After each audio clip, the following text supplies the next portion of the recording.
So I've come down into the Hexham Abbey crypt, which I just discovered from David was built as a tourist attraction, and David is at the end up here, and he is going to tell us this fascinating story about the oldest stone. So David, over to yourself. Okay, here we have, we're down in the crypt of Hexham Abbey, in an area which is Anglo-Saxon, or all the stonework down here is built by Anglo-Saxons. But like all people, they would try to find the best supply of stone that they could, and if they could find some that had already been cut, they would use that. So if they could find a Roman villa or a bridge or Hadrian's Wall, which had stones that they could raid, they raided them. And there are a number of stones around here which are like that, including this one above my head, which is a stone which marks an interesting story from the Emperor Septimus Severus, who wished at his death to leave the empire to his two sons. When he died, he made out the stone recording the fact that the empire had been left to his two sons. You can guess what happens when two sons share the responsibility of leadership.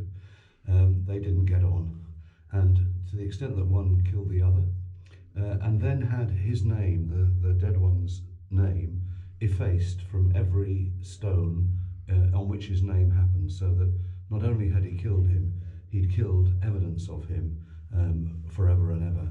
Now this stone is not here for a historic purpose, only because it's a good stone to use to build the ceiling, but that is what has been used here. But the rest of this place is Wilfrid, his church, the crypt of his church, built probably to attract pilgrims to come and worship here. Not because Wilfrid wanted to exalt himself, but he wanted people to come to Christ through the visit that they made to this place. And the whole of the crypt set out is there to allow people to have an opportunity to see what was special in that space, probably relics, maybe picked up from his visits. He made 3 visits to Rome, and probably picked up, certainly the idea picked up, and probably the bones themselves picked up, probably of St. Andrew, one of Jesus' disciples, because this church is dedicated, always has been dedicated, to St. Andrew.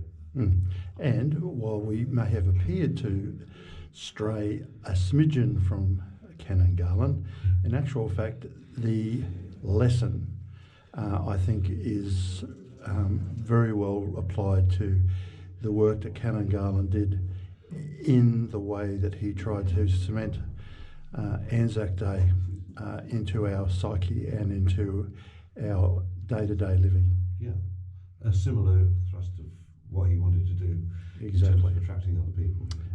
And with that, we'll finish off here. Thank you so much, David.